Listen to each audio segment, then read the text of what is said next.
UPSC का previous year आपके लिए बहुत ही इम्पोर्टेंट है और हम लोग विद्युत धारा यह आपका वीडियो सेकंड होगा, फर्स्ट हमने अपलोड कर दिया हूँ, आपका प्लेयर लिस्ट में मिल जाएगा। तो सबसे पहला जो क्वेश्चन है कि डायनेमो का कार्य होता है।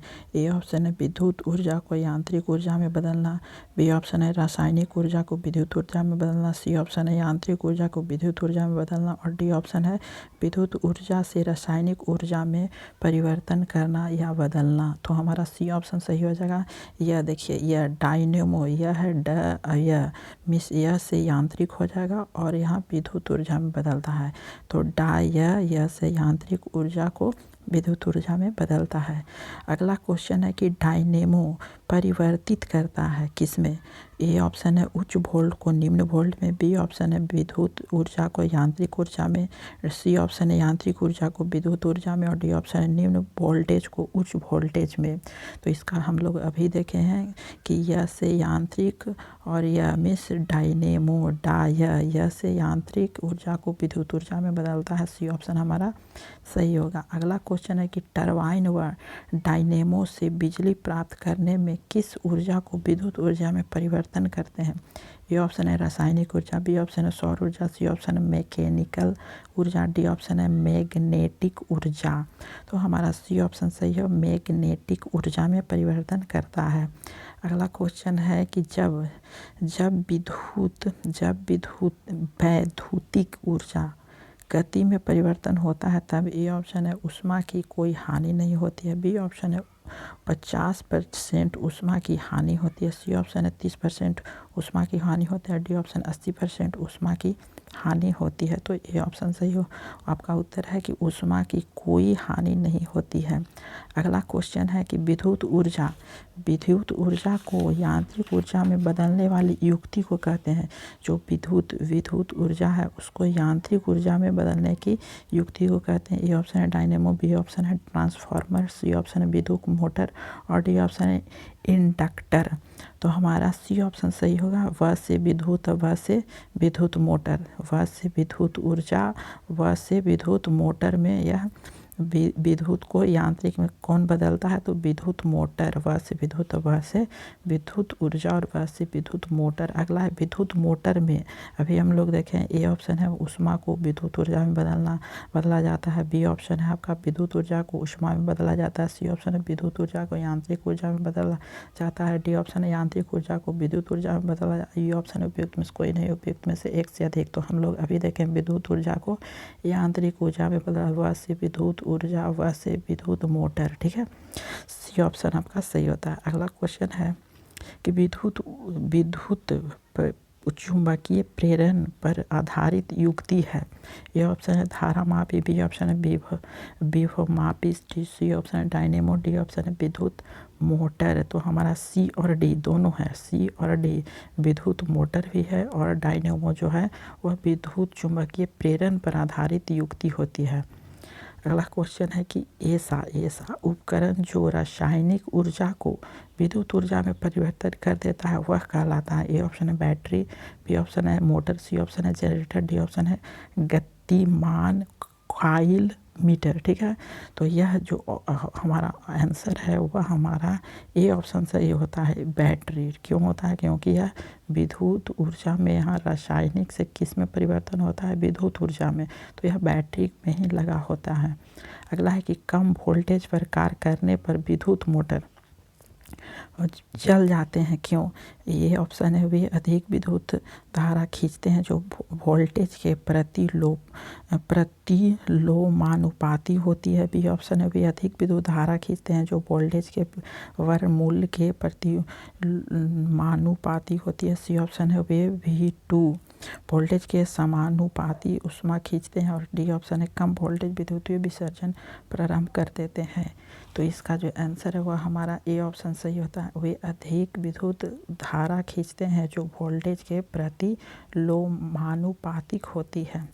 अगला क्वेश्चन है कि फैराडे स्थिरांक है क्या? ए ऑप्शन है इलेक्ट्रोलाइट की मात्रा पर निर्भर करता है, बी ऑप्शन इलेक्ट्रोलाइट में पारित विद्युत धारा पर निर्भर करता है, सी ऑप्शन है विलायक के आयतन पर निर्भर करता है जिसमें इलेक्ट्रोलाइट घोला गया, डी ऑप्शन है सार्वभौमिक स्थिरांक, और डी ऑप्शन उपयुक्त में से कोई नहीं, उपयुक्त में से एक से अधिक। तो इसका जो आंसर है वह हमारा डी ऑप्शन है सार्वभौमिक स्थिरांक होता है। फैराडे स्थिरांक से स्थिर से स्थिरांक, ठीक है, स्थिरांक। अगला क्वेश्चन है कि निम्न में से कौन सी धातु रोशनी के बल्बों में फिलामेंट के रूप में प्रयोग होती है? ए ऑप्शन है लोहा, बी ऑप्शन है मोलिब्डेनम, सी ऑप्शन है चांदी, और डी ऑप्शन है टंगस्टन। तो इसका डी ऑप्शन सही होता है टंगस्टन, ठीक है। 3500 डिग्री यहाँ पे गलनांक होता है टंगस्टन का। अगला है कि बिजली के बल्ब का तंतु बना होता है, बिजली के बल्ब का तंतु बना होता है। ए ऑप्शन मैग्नीशियम का, बी ऑप्शन है लोहे का, सी ऑप्शन नाइक्रोम का, डी ऑप्शन है टंगस्टन का। तो हमारा डी ऑप्शन सही है टंगस्टन का। यह बिजली के जो बल्ब का तंतु बना होता है वह टंगस्टन का बना होता है। अगला है इलेक्ट्रिक बल्ब में फिलामेंट बना होता है। ए ऑप्शन है टंगस्टन, बी ऑप्शन है नाइक्रोम, सी ऑप्शन है सीसा, डी ऑप्शन है एल्यूमिनियम। तो इसका हमारा ए ऑप्शन सही होता है टंगस्टन का। इलेक्ट्रॉनिक बल्ब फिलामेंट भी बना होता है। अगला है कि जलते हुए विद्युत बल्ब के तंतु का तापमान होता है, जो जलते हुए विद्युत है उसका जो बल्ब है उसके तंतु का तापमान समांतर होता है 100 डिग्री से 500 डिग्री सेल्सियस, बी ऑप्शन 1000 से 1500 डिग्री सेल्सियस, 2000 से 2500 डिग्री सेल्सियस, डी ऑप्शन है 3000 से 3500 डिग्री सेल्सियस। तो इसका सी ऑप्शन सही होता है 2000 से 2500 डिग्री सेल्सियस। यह जो विद्युत बल्ब के जो तंतु होता है उसका तापमान होता है 2000 से 2500 डिग्री सेल्सियस। अगला है कि तड़ित जो बिजली चमकना के वृक्ष में आग भी लग सकती है क्योंकि इसमें अत्यधिक मात्रा में होती है। ए ऑप्शन है उष्मीय ऊर्जा, बी ऑप्शन है विद्युत ऊर्जा, सी ऑप्शन है रासायनिक ऊर्जा, और डी ऑप्शन है नाभिकीय ऊर्जा।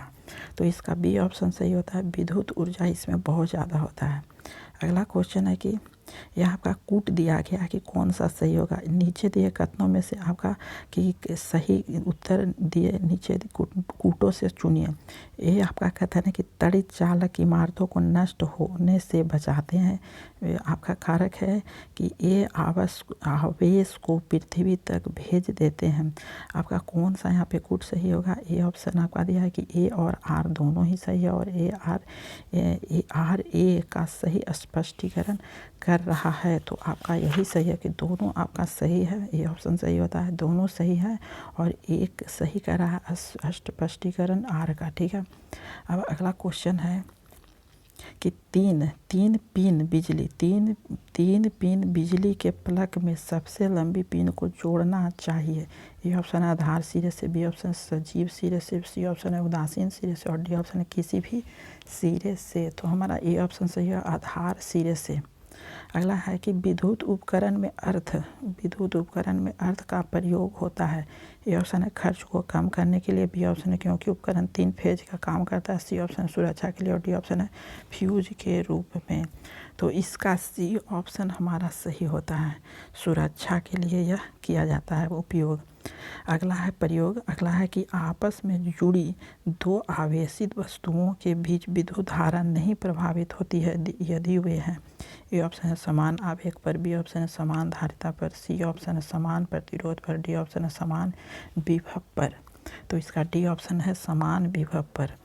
अगला क्वेश्चन है कि मेंज विद्युत प्रदाय में फ्यूज का प्रयोग एक सुरक्षा युक्ति के रूप में होती है। तो फ्यूज के विषय में कथनों में से कौन सा सही है? ए ऑप्शन है मेंज स्विच से यह समानांतर जुड़ा होता है, बी ऑप्शन यह मुख्य रूप से रजत मिश्र धातु से बना होता है, इसका गलनांक निम्न होना आवश्यक है, डी ऑप्शन है इसमें बहुत उच्च प्रतिरोध होना आवश्यक है, ठीक है। तो इसका सी ऑप्शन सही है, इसका गलनांक निम्न होना आवश्यक है। जो फ्यूज होता है उसका फ्यूज का सिद्धांत है। ए ऑप्शन विद्युत का रासायनिक प्रभाव, बी ऑप्शन विद्युत का यांत्रिक प्रभाव, सी ऑप्शन विद्युत का ऊष्मीय प्रभाव, डी ऑप्शन विद्युत का चुंबकीय प्रभाव। तो सी ऑप्शन से विद्युत का ऊष्मीय प्रभाव के कारण फ्यूज का सिद्धांत होता है। अगला है फ्यूज में प्रयुक्त होने वाले तार की विशेषता होती है। ए ऑप्शन है निम्न प्रतिरोध शक्ति उच्च गलनांक, बी ऑप्शन है निम्न प्रतिरोध शक्ति निम्न गलनांक, सी ऑप्शन है उच्च प्रतिरोध शक्ति निम्न गलनांक और डी ऑप्शन है उच्च प्रतिरोध और उच्च गलनांक। तो इसका सी ऑप्शन सही होता है। उच्च प्रतिरोध होना चाहिए और निम्न गलनांक होना चाहिए। फ्यूज में होने वाले तार की विशेषता यह होती है। अगला है कि घर की सुरक्षित विद्युत सप्लाई के लिए उपयोग में लाने जाने वाली फ्यूज तार किस धातु की बनी होती है। ए ऑप्शन है गलनांक कम होता है, बी ऑप्शन है गलनांक ज़्यादा होता है, सी ऑप्शन है प्रतिरोध अधिक होता है और डी ऑप्शन है प्रतिरोध कम होता है। तो इसका ए और सी दोनों है। ए और आपका सी दोनों आपका आंसर है। गलनांक कम होना चाहिए और प्रतिरोध अधिक होना चाहिए। अगला है कि हैलोजन लैंप का तंतु निम्न की मिश्र धातु का होता है। ए ऑप्शन है टंगस्टन एवं आयोडीन, बी ऑप्शन है टंगस्टन एवं ब्रोमीन, सी ऑप्शन है टंगस्टन एवं सोडियम, डी ऑप्शन है मेलिवेटिन एवं सोडियम। तो इसका जो आंसर है वह हमारा सी ऑप्शन सही होता है, टंगस्टन एवं सोडियम का। Thank you for watching this video.